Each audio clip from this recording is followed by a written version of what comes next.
Prime Minister Modi, why don't you take some questions from the freest press in the world?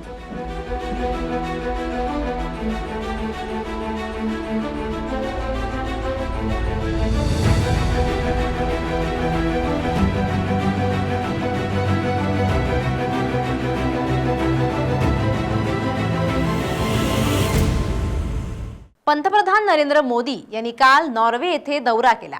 दोन्ही देशात अनेक करार झाले, संयुक्त पत्रकार परिषद घेतली, पण या दौऱ्यात फक्त आणि फक्त कोट्यवधी रुपयांचे करारच झाले नाहीत, तर थेट ओस्लो शहरात असा काही राडा झालाय की सोशल मीडियापासून ते आंतरराष्ट्रीय राजकारणापर्यंत नुसती आग लागली आहे।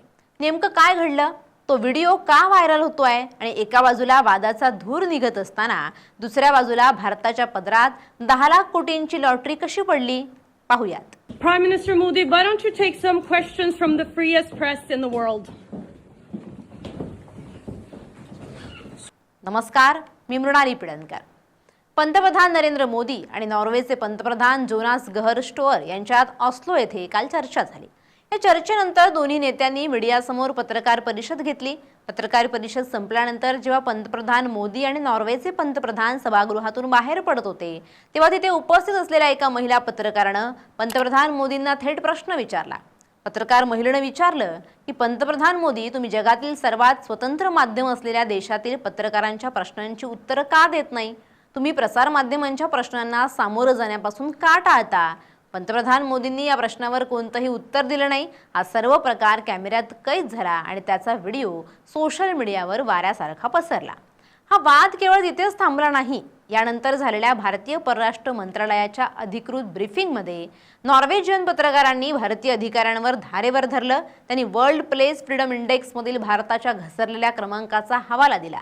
या निर्देशांकात नॉर्वे पहिल्या स्थानावर आहे, तर भारत 157व्या स्थानावर फेकला गेला, याकडे त्यांनी लक्ष वेधलं। पंतप्रधान मोदींना थेट प्रश्न विचारून अडचणीत आणण्याचा प्रयत्न करणाऱ्या त्या परदेशी महिला पत्रकाराचं नाव हेले लिंग असं आहे। हेले लिंग या नॉर्वेमधील अत्यंत जुन्या आणि प्रतिष्ठित अशा दागस विसेन या वृत्तपत्राच्या राजकीय भाष्यकार आणि पत्रकार आहेत।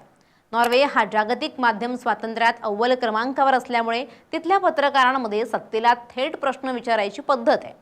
पंतप्रधान मोदींनी त्यांच्या प्रश्नाचं उत्तर न देता पुढे जाणं पसंत केल्यानंतर हेले लिंग यांनी तो व्हिडिओ आपल्या सोशल मीडिया अकाउंटवर शेअर केला। हा व्हिडिओ शेअर करताना त्यांनी लिहिलंय की भारताचे पंतप्रधान नरेंद्र मोदी यांनी माझ्या प्रश्नाचं उत्तर दिलं नाही आणि प्रामाणिकपणे सांगायचं तर मला त्यांच्याकडून उत्तराची अपेक्षाही नव्हती। जागतिक माध्यम स्वातंत्र्य निर्देशांकात नॉर्वे पहिल्या क्रमांकावर आहे, तर भारत 157व्या क्रमांकावर आहे, जिथे त्यांची स्पर्धा पॅलेस्टाईन, UAE आणि क्युबासारख्या देशांशी आहे।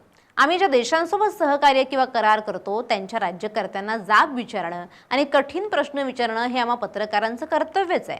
हेले लिंग यांच्या या पोस्टमुळे आंतरराष्ट्रीय स्तरावर भारताच्या माध्यम स्वातंत्र्यावर आणि लोकशाही मूल्यांवर पुन्हा एकदा चर्चा सुरू झाली आणि या मुद्द्यावरून भारतातील विरोधी पक्षांना सरकारला कोंडीत पकडण्याची आयती संधीच मिळाली।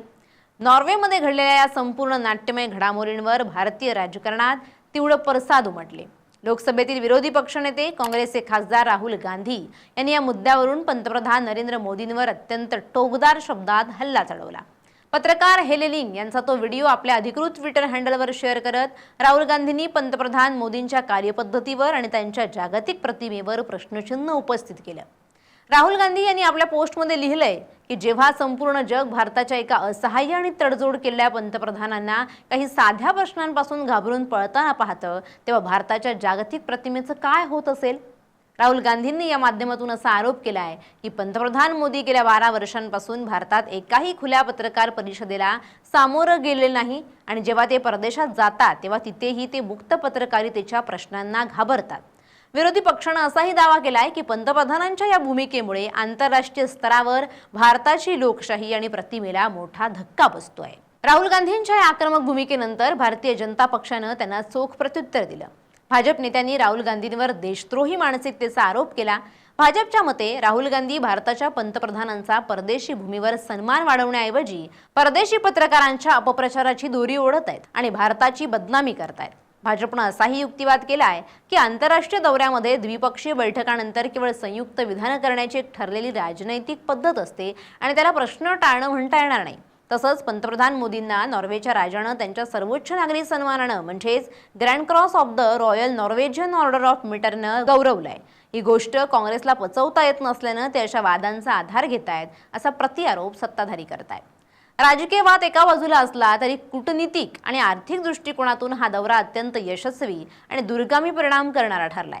भारत आणि नॉर्वे या दोन्ही देशांनी आपल्या द्विपक्षीय संबंधांना एक नवी उंची देत ग्रीन स्ट्रॅटेजिक पार्टनरशिपमध्ये रूपांतरित केलंय।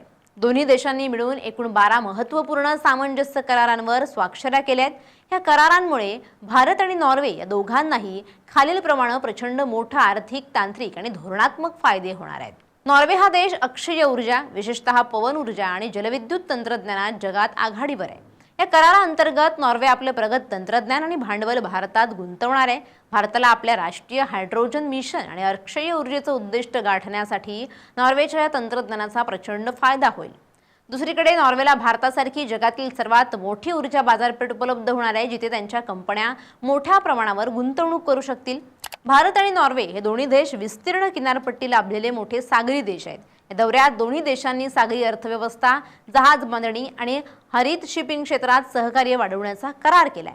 नॉर्वेच्या मदतीनं भारतातील बंदरांचं आधुनिकीकरण केलं जाईल आणि पर्यावरणपूरक जहाजांची निर्मिती केली जाईल। यामुळे भारताचा सागरी व्यापार वाढेल आणि किनारपट्टी भागातील सुरक्षा अधिक मजबूत होईल। थोडक्यात सांगायचं तर पंतप्रधान नरेंद्र मोदी यांचा हा नॉर्वे दौरा भारतासाठी दुहेरी स्वरूपाचा ठरलाय।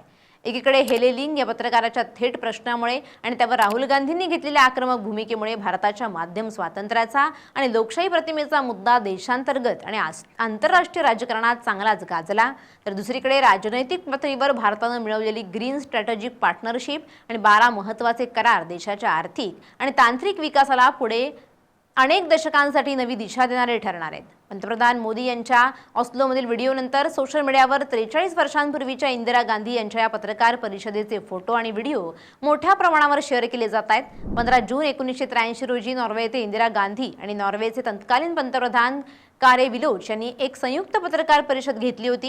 या परिषदेत आंतरराष्ट्रीय पत्रकारांनी त्यांना भारताचे शेजारील देशांशी संबंध, अलिप्ततावादी चळवळ आणि जागतिक शांतता यांसारख्या विविध मुद्द्यांवर थेट प्रश्न विचारले होते। इंदिरा गांधी यांनी स्क्रिप्ट न वाचता आंतरराष्ट्रीय पत्रकारांच्या सर्व प्रश्नांना तोंड देत उत्तरं दिली होती।